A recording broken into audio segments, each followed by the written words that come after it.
있는 말씀은 요엘서 3장 1절에서부터 13절까지 말씀입니다.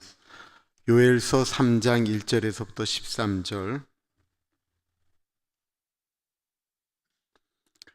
요엘서 3장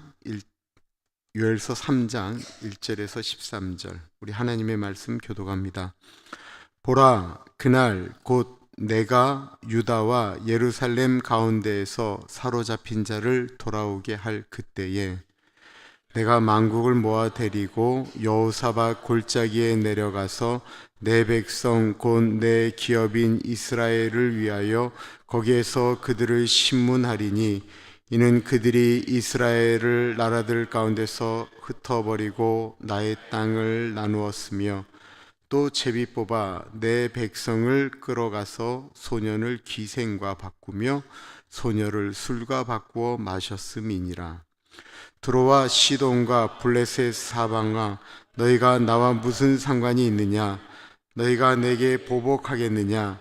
만일 내게 보복하면 너희가 보복하는 것을 내가 신속히 너희 머리에 돌리리니 곧 너희가 내 은과 금을 빼앗고 나의 진귀한 보물을 너희 신전으로 가져갔으며 또 유다 자손과 예루살렘 자손들을 헬라 족속에게 팔아서 그들의 영토에서 멀리 떠나게 하였음이라.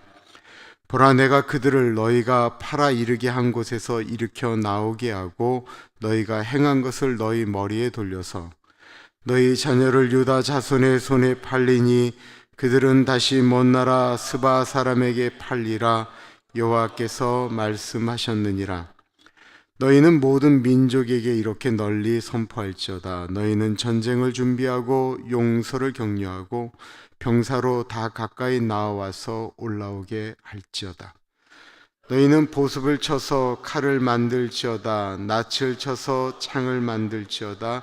약한 자도 이르기를 나는 강하다 할지어다. 사면의 민족들아, 너희는 속히 와서 모일지어다. 여호와여, 주의 용사들로 그리로 내려오게 하옵소서. 민족들을 일어나서 여호사밧 골짜기로 올라올지어다.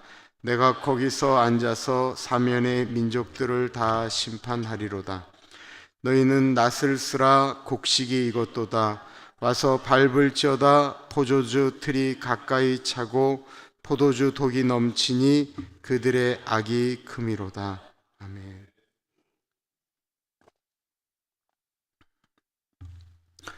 오늘은 회복과 심판이라는 말씀으로 은혜 나누고자 합니다. 성경에 나타나는 하나님의 심판에는 두 가지가 있는데, 하나는 회복시키기 위한 징계이고 다른 하나는 회복 없는 심판입니다. 회복을 위한 징계는 하나님의 백성들에게만 행하여지는 징계인데, 성경에 보시면 하나님의 백성에게 하는 징계는 꼭 그 뒤에 회복이 나옵니다. 징계는 참으로 아픈 것이지만 그 징계를 통해서 하나님은 하나님의 백성들이 회복되기를 원하시는 것이죠. 하나님의 백성만이 징계를 받는다라고 하는 것이 히브리서 12장 8절에 다음과 같이 나와 있습니다. 징계는 다 받는 것이거늘 너희에게 그것이 없으면 사생자요 친아들이 아니니라. 그러니까 친아들이나 친딸이나 하나님의 아들과 딸에게만 징계가 있는 거고요. 그 회복에 의한 징계가 없는 것은 하나님의 아들, 딸이 아니라는 것입니다. 요엘서에도 마찬가지죠. 메뚜기 징계로 이스라엘을 징계하시는 하나님이 이 장에는 이스라엘의 회복을 말씀하고 계십니다. 그러므로 징계가 은혜인 것입니다. 우리에게 혹시 징계가 있다고 한다면 내가 하나님의 자녀인 것을 증명하는 것이구나 라고 생각하면 돼요. 그러나 오해하지 마세요. 내가 실수하고 내가 잘못해서 일어나는 것을 징계라고 말씀하시면 안 돼요. 내가 잘못한 거고 내가 실수한 거예요. 모든 것들을 그렇게 해석을 하면 좀 어렵습니다. 제 인생을 돌아보면 이거는 징계다라고 느껴지고 하나님께 감사했던 일들이 몇 번이 있었는데, 그 일 때문에 제가 저의 길을 그래도 좀 딴 데로 구부러지지 않고 갈 때가 있었습니다. 그랬기 때문에 그 징계는 분명히 저에게 감사였습니다. 또 다른 징계는 회복이 없는 심판입니다. 하나님이 이스라엘 백성이 아닌 다른 민족들에게는 회복이 없는 심판을 하십니다.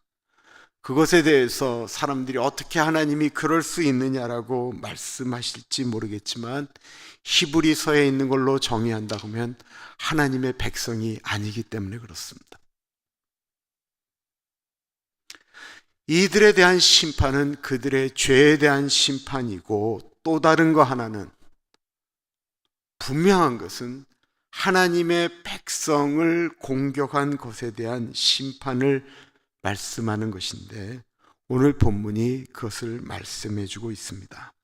1절 보겠습니다. 보라, 그날 곧 내가 유다와 예루살렘 가운데에서 사로잡힌 자를 돌아오게 할 그때에. 1절은 큰 징계를 받았던 이스라엘 백성이 돌아오는 그날을 의미합니다.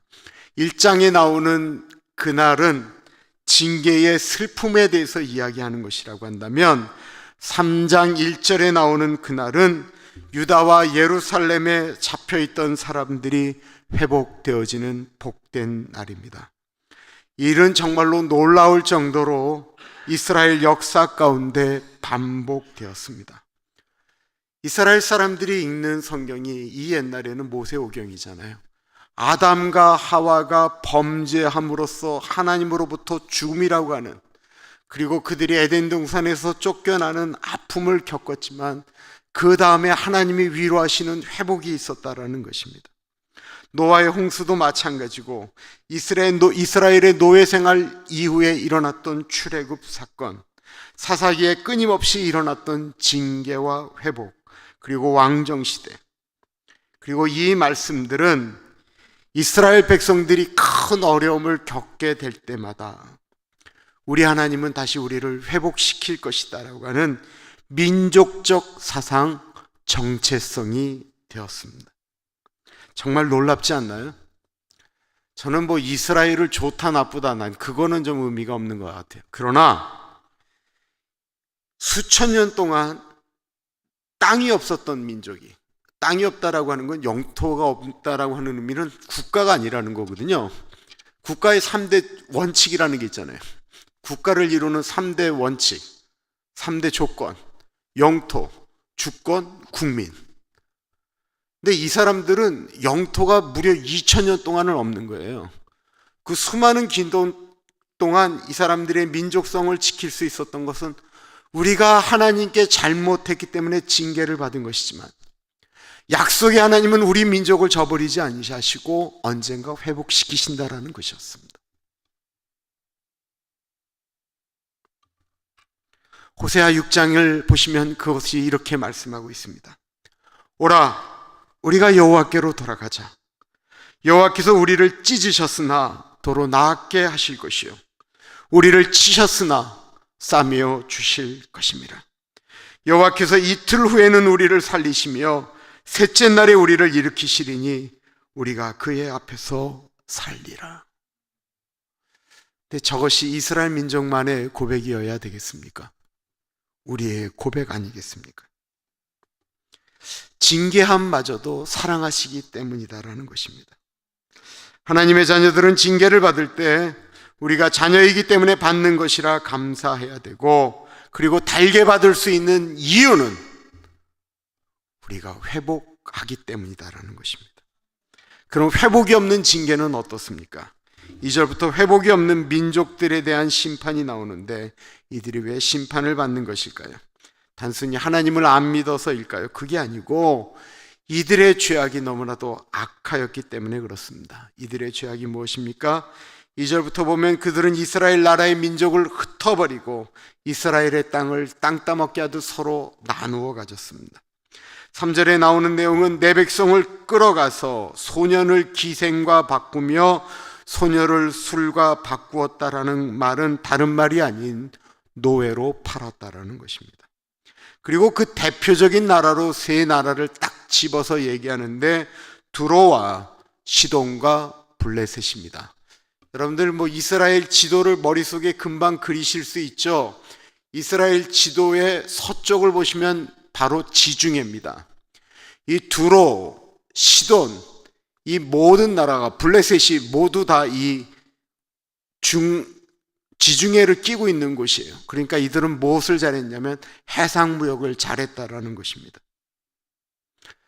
4절부터 보면 이런 얘기가 나와요. 두로와 시돈과 블레셋 사방아, 너희가 나와 무슨 상관이 있느냐? 너희가 내게 보복하겠느냐?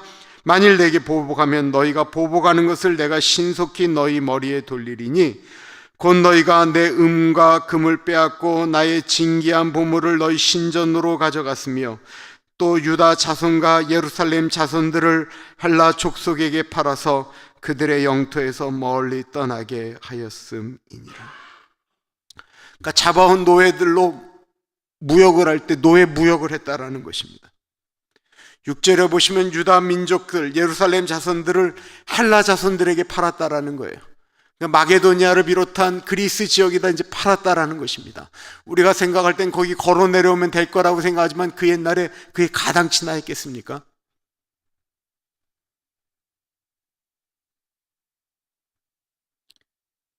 하나님의 백성들을 팔았어요. 그리고 하나님의 성전에서 모든 것을 역사적으로는 블레셋과 아라비아 군대가 쳐들어와서 하나님 성전 안에 있는 기병들을 빼앗은 걸 얘기하는 것입니다. 그걸 다 도적질에 가서 우상 신전에다 갖다 놓았다라는 것입니다. 우리 예수 믿는 사람들이 예전에는 말이에요, 교회에 있는 것들 다 성물이라고 그래서 그 정말 조심하고 아끼고 주의했어요. 근데 어느 순간부터인가 그런 기준이 없어지기 시작했어요. 너무나도 쉽게 생각하는 거예요.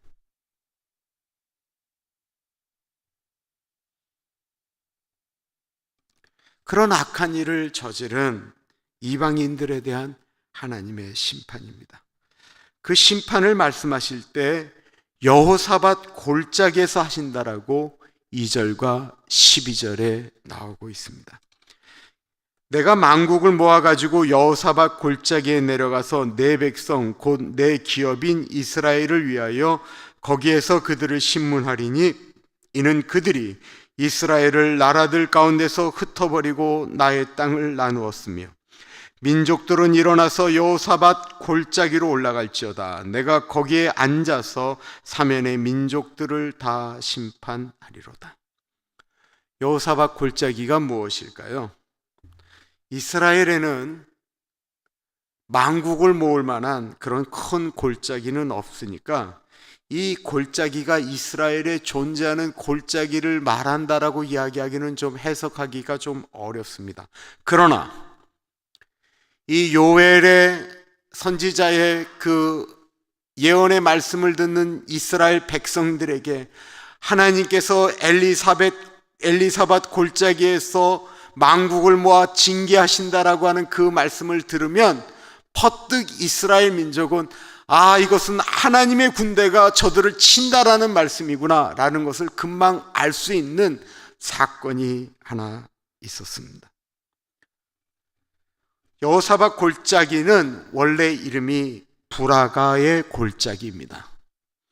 유다의 역사 가운데 하나님을 잘 섬겼던 왕들이 몇 명이 있죠. 우리가 그냥 대표적으로 아는 게 다윗 왕이 있고요, 요시야 왕이 있고요, 아사 왕이 있고요, 히스기야 왕이 있는데 이분들보다 못지않게 하나님을 정말 잘 섬겼던 왕이 하나 있는데 그분이 여호사밧입니다. 이 여호사밧이라는 이름 자체가 여호와께서 심판하신다라고 하는 뜻입니다. 정말로 신실했던 하나님의 종 여호사밧이 하나님의 나라를 정말로 종교 개혁하면서 잘 세우고 있을 때 그 이스라엘 근동 지역에 있는 국가들이 연합군을 만들어서 이스라엘을 침공하였습니다.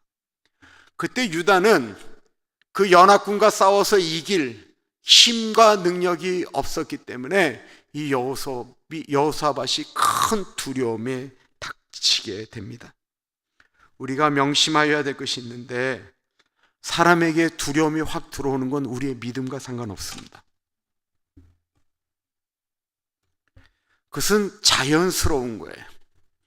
믿음이 좋다라고 해서 갑자기 밀려오는 두려움을 이거는 아니다라고 생각할 수 없이 그건 저절로 들어오는 거예요. 그건 우리의 감정적인 문제. 그러나 믿음의 사람에게 두려움이 온다라고 하는 것은 감사할 수 있는 이유는 그거는 기도로 바뀐다라는 것입니다. 두려움이 오기 때문에 우리는 하나님께 나아가는 거예요. 정말로 무서운 것이 뭔지 아십니까?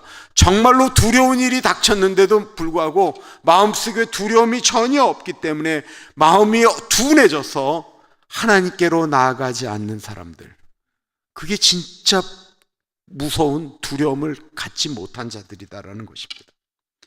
여호사밧에게 임했던 두려움은 무엇이었습니까? 역대하 20장에 나옵니다.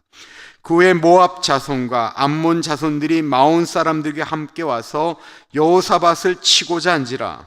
어떤 사람이 와서 여호사밧에게 전하여 이르되, 큰 무리가 바다 저쪽 아람에서 왕을 치러 오는데 이제 하사손 다말 곧 엔게디에 있나이다 하니, 여호사밧이 두려워하여 여호와께로 낯을 향하여 간구하고 온 유다 백성에게 금식하라 공포하며, 유다 사람이 여호와께 도우심을 구하려 하여 유다 모든 성읍에서 모여와서 여호와께 간구하더라. 두려움이 오면 우리는 기도해야 합니다.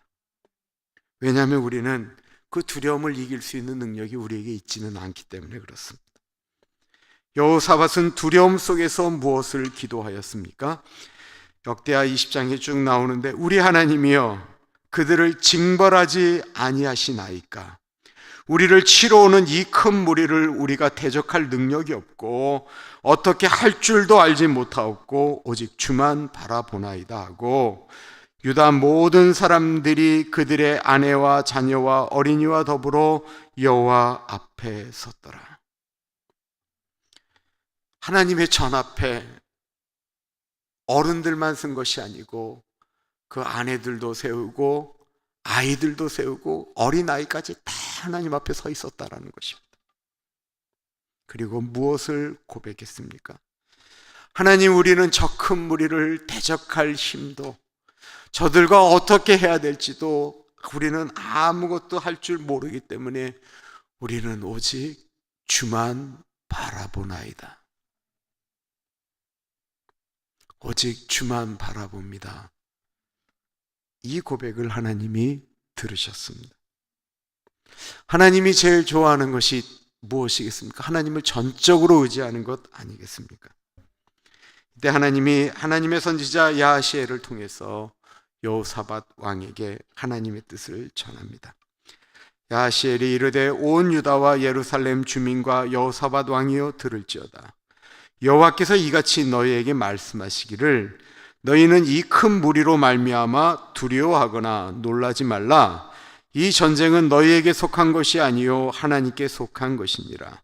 내일 너희는 그들에게로 내려가라. 그들이 시스 고개로 올라올 때에 너희가 골짜기 어기 여루엘 들 앞에서 그들을 만나려니와, 이 전쟁에는 너희가 싸울 것이 없나니 대열을 이루고 서서 너희와 함께한 여호와가 구원하는 것을 보라. 유다와 예루살렘아, 너희는 두려워하지 말며 놀라지 말고 내일 그들을 맞서 나가라. 여호와가 너희와 함께하리라 하셨느니라. 아멘. 하나님께서 이 전쟁은 너희의 전쟁이 아니고 하나님께 속한 전쟁이다라고 말씀하시면서, 너희는 서서 너희와 함께하는 여호와의 구원하심을 보라고 말씀하고 계십니다. 기막힌 표현이 있다고 한다면 너희와 함께하는 여호와의 구원하는 것을 보라고 말씀하시는 것입니다. 그 역대하 20장 17절에 너무 재미있는 표현이 내일 그들을 맞서 싸워라라고 얘기하지 않고 맞서 나가라라고 말씀하고 있다는 거예요. 내가 다 할 테니까 니들은 그들을 두려워하지 말고 그냥 나가라는 거예요. 우리는 이보다 더 좋은 찬양이 있으면 참 좋겠는데, 매주일 예배를 드릴 때 첫 송이 왕이신 나의 하나님이잖아요. 그거 부를 땐 진짜 이렇게 가슴이 벅차오를 때가 너무 많아요. 왕이신 나의 하나님. 근데 우리가 그 왕이신 나의 하나님을 고백할 때 그게 그냥 입술의 고백이냐라는 것입니다. 입술로 고백하는 것이 아닌 정말 내 마음의 중심에 하나님을 신뢰하면서 고백하는 것이 왕이신 나의 하나님이다라는 것입니다. 여호사밧의 골짜기가 나온 이유는 이 여호사밧이 하나님의 말씀을 있는 그대로 믿었습니다. 여호사밧은 하나님의 말씀을 믿고 어떻게 했을까요?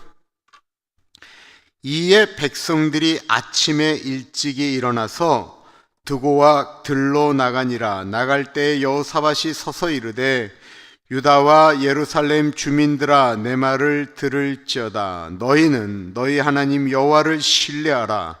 그리하면 경고에 서리라. 그의 선지자들을 신뢰하라. 그리하면 형통하리라 하고 백성과 더불어 의논하고 노래하는 자들을 택하여 거룩한 예복을 입히고 군대 앞에서 행진하며 여호와를 찬송하여 이르기를 여호와께 감사하세 그는 인자하심이 영원하도다 하게 하였더니. 전쟁을 나가는데요, 하나님 찬양하는 찬양대가 군대 군인들보다 앞에 나가서 쭉 찬양하면서 나가게 했다라는 것입니다. 이게 보통 믿음이겠어요? 근데 왕이 혼자 그것을 결정한 게 아니에요.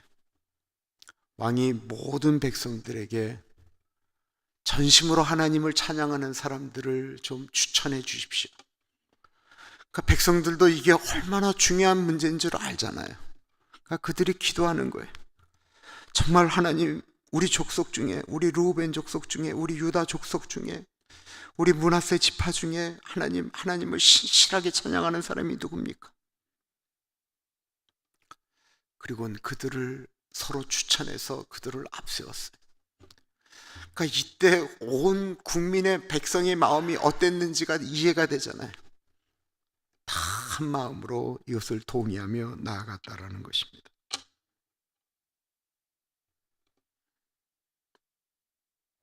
그리고 그렇게 승리한 곳에는 하나님의 군대가 움직였습니다. 그러므로 오늘 본문의 여호사밧의 골짜기가 다시 언급될 때 이스라엘 백성들이 오늘 본문에 하는 게 있어요? 아무것도 없어요.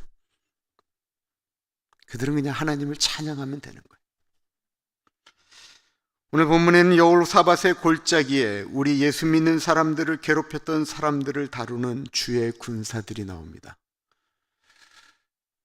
11절에 보면 사면의 민족들아 너희는 속히 와서 모일지어다. 여호와여 주의 용사들로 그리로 내려오게 하옵소서. 요엘서를 묵상할 때 제일 많이 이야기되어지는 것이 아니고 요엘서에 나오는 주의 군사들이다라는 것입니다.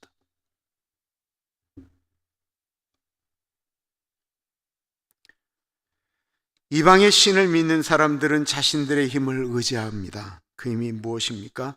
칼과 창이죠. 구약시대에 보면 재미있는 표현이 나오는데 보습이 쟁기거든요.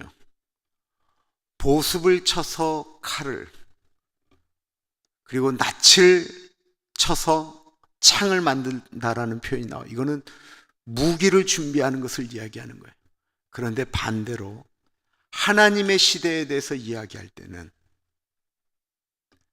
칼을 두들겨서 보습을 만들고 창을 두들겨서 낫을 만든다라는 거예요.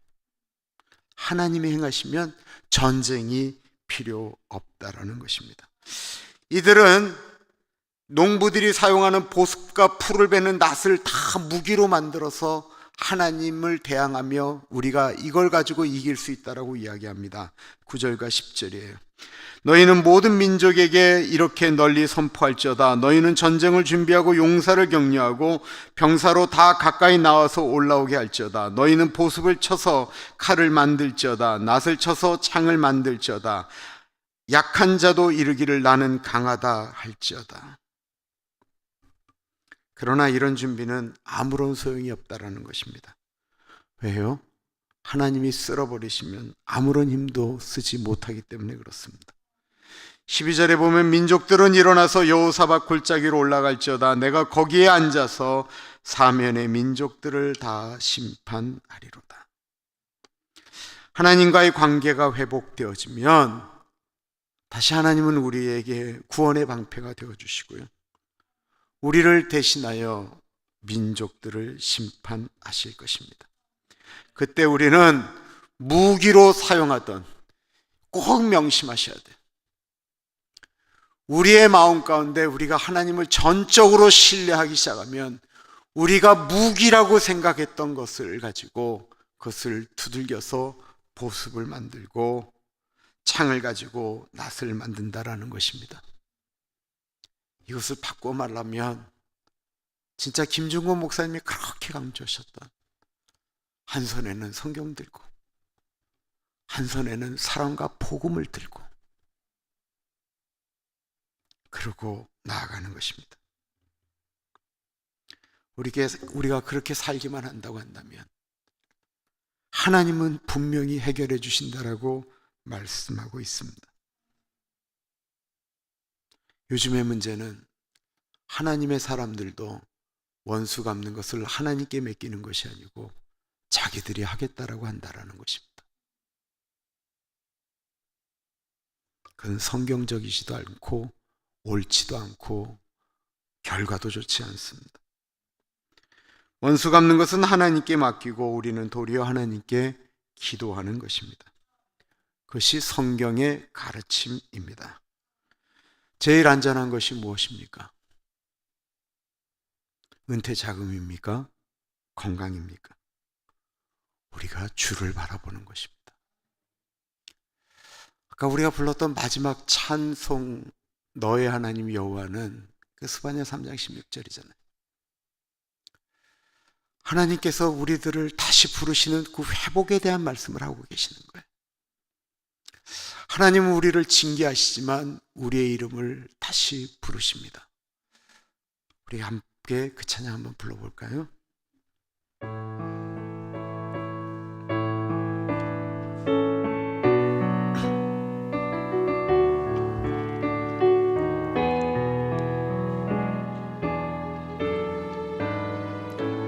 너의 하나님 여호와가,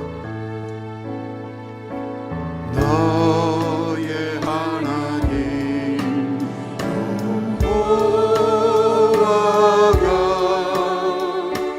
너의 가운데 계시니 그는 구원을 베푸실 전능자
즐거이 부르며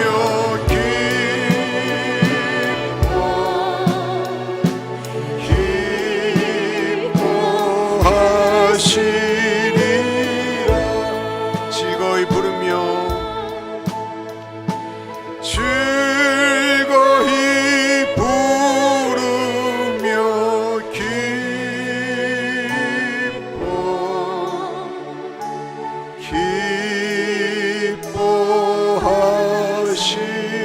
기뻐하시리라.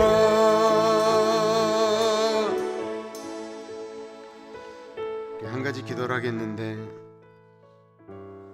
내가 징계를 받아도 내가 하나님이 내 이름을 즐거이 부를 수 있는 존재로 하나님이 나를 자녀 삼아 주신 것 감사합니다. 세상에 이보다 더 큰 특권이 어디 있겠어요? 하나님 아버지가 내 이름을 기억하시고 즐겁게 부르신다고 하는데, 오늘은 이 감사만 하겠습니다. 하나님, 나에게 어떤 뭐가 있더라도 하나님이 나를 저버리시지 않음을 믿고 감사합니다. 기도하겠습니다. 존귀하신 하나님, 하나님 아버지 감사합니다. 하나님, 나의 이름을 불러주시는 하나님 아버지 감사합니다. 하나님 아버지, 아버지의 아들 되게 하시고 딸 되게 하신 것 감사합니다. 아버지, 징계가 없으면 사생자요 참아들이 아니라고 이야기하셨는데, 하나님 아버지, 때때마다 하나님 그 징계가 와야 하나님께 울부짖는 어리석음을 하나님 벌하지 않게 하시고, 하나님 아버지, 네 번의 재앙이 오기 때문에 하나님께 나아가는 것이 아니고, 하나님 아버지, 한 번에서라도 하나님께 무릎 꿇을 수 있는 영적인 민감함을 우리에게 허락하여 주시기를 기도합니다. 하나님 아버지, 이 수요일에 온 주의 백성들을 기억하시고 하나님 백성들에게 주의 은혜가 흘러갈 수 있도록 하나님 같이하여 주시고 인도하여 주시옵소서. 성령 하나님 같이하여 주시기를 기도합니다. 주님 같이하여 주시옵소서. 아버지 같이하여 주십시오. 하나님 같이하여 주십시오.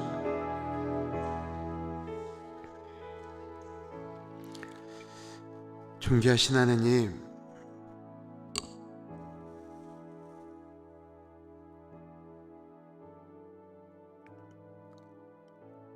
다른 분도 아닌 창조주 하나님이 나의 이름을 기억하신다라고 하는 그것만으로도 하나님 감사하게 하여 주십시오.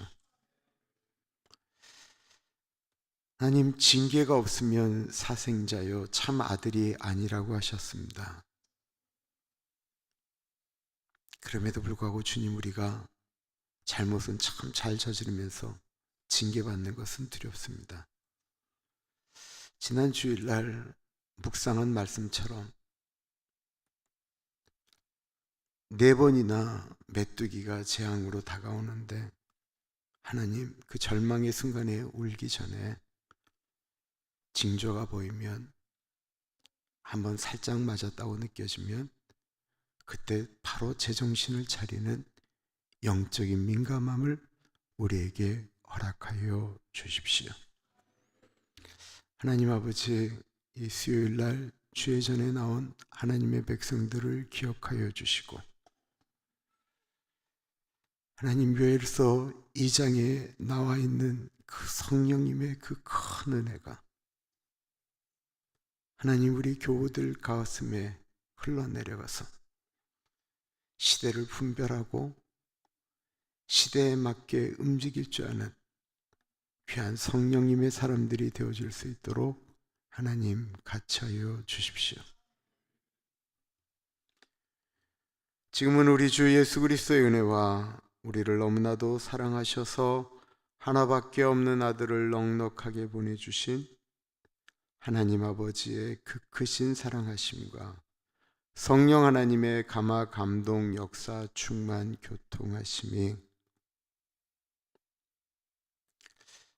하나님의 자녀된 것, 하나님 그것이 최고입니다. 그것이 가장 큰 은혜입니다. 감사입니다. 고백하는 사랑하는 주의 백성들 머리 위에 지금으로부터 영원토록 함께 하시길 간절히 축원하옵나이다.